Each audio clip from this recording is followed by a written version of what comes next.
சென்னை திருவொற்றியூர் வடிவுடையம்மன் கோவில் வாயிலின் முன்பு கழிவுநீர் கொப்பளித்தவாறு வெளியேறி சாலையில் தேங்கியுள்ளதால் கோவிலுக்கு வரும் பக்தர்கள் அவதியடைந்துள்ளனர்.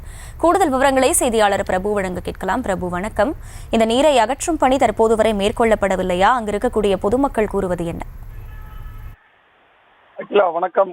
பிரசித்தி பெற்ற வடிவுடையம்மன் திருக்கோவிலின் வாயிலின் முன்பு சாக்கடை நீரானது, அந்த கழிவு நீரானது கொப்பளித்தபடி வெளியே வருகிறது. இதனால் சாமி தரிசனம் செய்ய வரும் பக்தர்கள் அவதிக்குள்ளாகும் சூழல் ஏற்பட்டிருக்கிறது.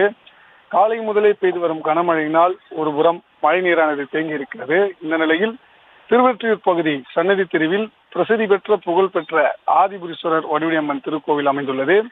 இந்த கோவிலின் வாசலின் முன்பிருந்துதான் இந்த நடைத்தெருவில் கால்வாயிலிருந்து கழிவு நீரானது தற்போது வரை வெளியேறி வருகிறது.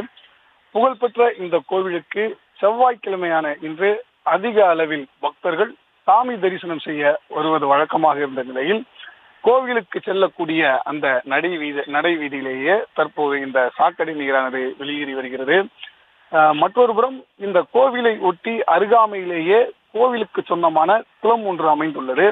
இங்கே இந்த சாக்கடை கழிவு நீரானது அந்த கோவிலின் குளத்தில் கலந்து விடுமோ என்ற அச்சமும் பக்தர்களிடையே ஏற்பட்டுள்ளது.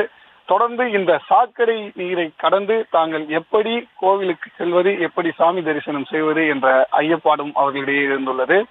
இது தொடர்பாக தற்போது மாநகராட்சி அதிகாரிகளுக்கு அவர்களின் கவனத்திற்கு அந்த கடை வீதியில் இருக்கக்கூடியவர்கள் கொண்டு சென்றதாகவும், முதற்கட்டமாக அந்த பணியை, அந்த சாக்கடையை சரி செய்யும் பணியை தொடங்கி இருப்பதாகவும் தெரிய வருகிறது. அகிலா,